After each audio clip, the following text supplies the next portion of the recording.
वो भी कहता है टाइम नहीं है और भिखारी भी कहता है टाइम नहीं है। तो टाइम का हो क्या रहा है बताओ आप। ये मेरे भाई दिमागी गेम है। टाइम तो सभी के पास 24 ही घंटे है। न तो आप 1 सेकंड कम कर सकते हैं, न आप 1 सेकंड बढ़ा सकते हैं। कोई भी तरीका दुनिया में नहीं है जिससे आप टाइम पैदा कर सकते हो सिवाय आरसिम बिजनेस के।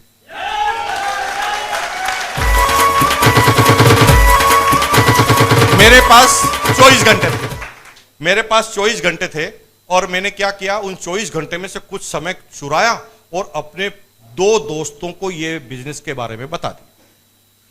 दोनों दोस्त भी 1-1 घंटा आरसीएम में काम करने लगे, लेकिन मेरी टीम में थे तो उनके लिए अगर काम हो रहा था तो मेरे लिए भी काम हो रहा था। तो 24 घंटे तो मेरे पास थे, 2 घंटे मैंने जोड़ लिए तो हो गए 26। हेलो, अब तीनों ने काम चालू किया। तीनों ने अगले महीने 2-2 आदमी को समझाया तो 6 घंटे फिर पैदा हो गए। मेरे पास, सबके पास 24, मेरे पास 26 और 6 32। और धीरे धीरे धीरे लोगों को बताना चालू किया। आज मेरी टीम में नेटवर्क में 1 करोड़ लोग हैं। कितने मैं नहीं जानता, लेकिन 1 करोड़ लोग हैं और 1 करोड़ आदमी एक दिन में 1 मिनट भी काम करे, छोड़ दो घंटा, एवरेज 1 मिनट। 1 करोड़ आदमी एक दिन में 1 मिनट काम करे तो मेरे पास एक दिन के 1 करोड़ मिनट हैं। आपके जीवन में नहीं है। हो गया टाइम पैदा। लेकिन ये टाइम कब पैदा हुआ? जब हमने टाइम डाला। तो टाइम इन्वेस्टमेंट है मेरे भाई। अगर आपके पास मरने की फुर्सत नहीं है तो फिर आपको जीने का हक भी नहीं। आप क्या करने जा रहे हैं ऐसा कि आपके पास मरने की ही फुर्सत नहीं है, आपके पास टाइम ही नहीं है। बात सिर्फ इतनी सी कि हमें समझ में नहीं आया। अगर समझ में आ चुका होता तो हम कितना भी टाइम इस बिजनेस के अंदर निकाल चुके होते। इस बिजनेस को ज्वाइन किया, पार्ट टाइम स्पेयर टाइम में काम करना चालू किया। धीरे धीरे बात समझ में आई। 2001 के लास्ट में जाकर मैं इस बिजनेस में फुल टाइम आया। फुल टाइम आया तो तेज गति से काम करना चालू किया। इस बिजनेस का पहला रॉयल्टी अचीवर बना। रॉयल्टी पर गया तो 23,000 की इनकम पहले मैंने किया ही। 23,000 की इनकम को देखकर मेरी टीम के कुछ लोग चार्ज हुए। उन लोगों ने भी मेरे साथ काम करना चालू किया। अब मेरा काम तेज गति से बढ़ा। 2002 अक्टूबर में मैं इस टीम का, इस बिजनेस का सबसे बड़ा अचीवर बना। मेरा 1 महीने का कमीशन उस जमाने में हो गया था 2,85,490 रुपए का। वो चेक मुझे अभी तक याद है, 2,85,490 रुपीज। ये बात कर रहा हूं सन 2002 में। उस समय मारुति 800 आती थी 1,75,000 में। 1,75,000 की मारुति 800 आती थी और मेरा चेक था 2,85,000 रुपए। जूही में इस गति से आगे बढ़ा, जीवन में कभी सोचा नहीं था। 3 साल की सैलरी मिला तो वो नहीं थी, लेकिन यहां पर 1 महीने का जब 2,85,000 आया तो मैंने थोड़ा सीखना बंद किया। कहते हैं कि जब आप वो तेज गति से आगे जा रहे हैं तो सबसे पहले भगवान आपके कान, आंख, नाक बंद कर देता है। अपनी सीखने की क्षमताओं को खत्म कर देता है। उसे लगता है कि मैं तो अब कामयाब हूं, साला मैं तो सांप बन गया, अब मुझे सीखने की जरूरत क्या है, मुझे तो सब कुछ आता है, मुझे तो सब कुछ पता है। और जो ही आपके दिमाग में यह पहली विषय वस्तु आती है कि मुझे तो सब आता है, मुझे तो सब पता है, तो समझ लो आपको लकवा लग गया है। अंग्रेजी की कहावत है, परफेक्शन इज पैरालिसिस। अगर आप सोचते हैं कि आप परफेक्ट हैं तो समझ लो आपको लकवा लग गया है। परफेक्ट कोई होता नहीं दुनिया में। जीवन के अंतिम समय तक, मरते मरते वक्त भी आप बात सीखेंगे। और सीखना एक जर्नी है, सीखना एक प्रोसेस है, सीखना कोई एंड नहीं है। कोई कहता मैं सब कुछ सीख गया हूं तो वो खत्म हो जाएगा। कामयाबी इस बात से नहीं मिलती कि आपको कितना पता है, कामयाबी इस बात से मिलती है कि आप कितना जानना चाहते हैं। अगर जानना चाहते हैं, यह आपको पता है, तो आप आगे बढ़ते जाएंगे। एक डॉक्टर 40 साल पहले उसने बीडीएस किया, दांतों का डॉक्टर बना। 40 साल पहले बीडीएस किया, दांतों का डॉक्टर बना। लेकिन 40 साल पहले दांत को निकालने की टेक्नोलॉजी बड़ी खराब सी थी।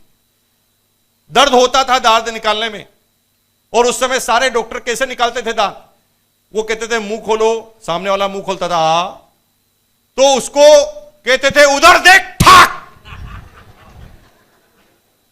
एक झटका लगता था, पूरा आदमी गहरा जाता था और दांत बाहर आ जाता था। ये उस जमाने की लेटेस्ट टेक्नोलॉजी थे, और भाई साहब जिन्होंने बीडीएस किया था वो सीख के आए। लाइन लगती थी उनके यहां पर, खूब दांत निकालते गए, लेकिन वो सीखना उन्होंने बंद कर दिया, नई टेक्नोलॉजी के बारे में जानना बंद कर दिया। उन्हें ऐसा लगा कि जो मैं कर रहा हूं वही दुनिया का सबसे बेहतरीन है। उन्होंने कहा इससे अच्छा कुछ हो ही नहीं सकता, और 40 साल के बाद भी आज भी वो इसी तरह से दांत निकाल रहे हैं। तो आप में से कितने लोग वहां जाएंगे? एक आदमी जो सबसे टॉप पर था, नहीं सीखने की वजह से वो जीरो पर आ गया। सीखना प्रोसेस है। धीरूभाई अंबानी 8वीं पास ही था भाई साहब, गलत फहमी का शिकार नहीं था। वो हमेशा कहता था यार मुझे कुछ नहीं आता, मुझे बताओ ना।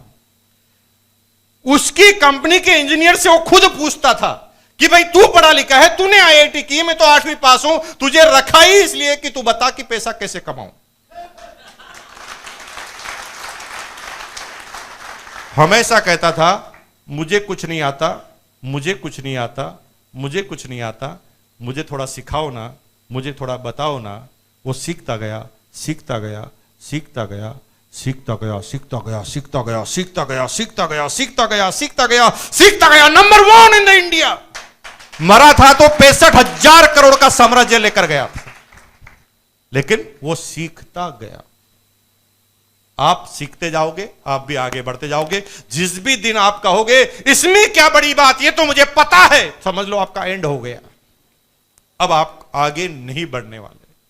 सीखना चाहो तो 4 साल का बच्चा भी सिखा सकता है, सीखना चाहो तो नाली में पड़ा शराबी भी सिखा सकता है, और अगर नहीं सीखने की ठान ली है तो ऑक्सफोर्ड यूनिवर्सिटी का प्रोफेसर भी आपको कुछ नहीं सिखा सकता। सीखना लेने का सब्जेक्ट है, पाने का सब्जेक्ट। तैयार हैं सीखने के लिए? कितने ऐसे लोग हैं जिनको सब कुछ पता है? नहीं। हाँ, धीरे धीरे अभी समझ में आ रही बात कि कोई भी आदमी कहे ये पता नहीं यार, आप थोड़ा बताओ ना इसके बारे में, मुझे थोड़ी ज्यादा जानकारी नहीं है। सुनो, सीखो, और सीखते गए तो एक दिन टॉप पर आप उस क्षेत्र में खड़े होंगे। That's all. तो अब मेरी बात आई कि भाई 2,85,000 का चेक आया, साला मैं तो साफ बन गया, थोड़ा घमंड आ गया मेरे अंदर। मुझे लगा कि यार मुझे सब पता है, अब ये सारे लोग इनको कुछ नहीं आता, मुझे आता है, इसका मतलब मैं महान हूं। और मैंने उस दिन से, जिस दिन से अपने आप को महान समझा, उस दिन से मेरा पतन चालू हो गया इस बीच। और पतन इस कदर चालू हुआ कि जो मंजिलें मैंने 2 साल में हासिल की थी ना, वो मंजिल में मैं 1 साल में वापस नीचे उतर गया। मेरे भाई, चढ़ना कठिन होता है, उतरना आसान होता है। हेलो, आप सीढ़ी पे चढ़ के देखना, चढ़ोगे तो बहुत कठिनाई आएगी, उतरोगे तो, और अगर उतरते हुए अगर फिसल गए तो सीधा नीचे, है ना। तो उतरना बहुत आसान है, ऊपर कितना भी तेज गति, थोड़ा सा फिसला आदमी धड़ाम से नीचे आता, कितना भी ऊपर हो। और मेरा नतीजा था, और मुझे कहते हुए शर्म बिल्कुल में ही नहीं आ रही कि 2,85,000 से मेरा कमीशन घटता घटता घटता घटता घटता घटता 2,500 पर आ गया।